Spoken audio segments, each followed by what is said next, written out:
isa sa greatest lesson ko siguro ngayong taon ay yung kung hindi naman talaga para sa akin, hindi naman dapat pilitin. Kasi minsan habang pinipilit natin yung mga bagay, lalo lang lumalayo. Tsaka nasimulan ko at natapos ko namang ako mag-isa eh. Kaya ko naman pala. At alam kong kakayanin ko rin ulit.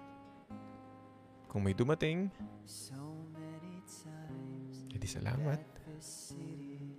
Pero kung wala, ayos lang. Friendly face, a lonely place.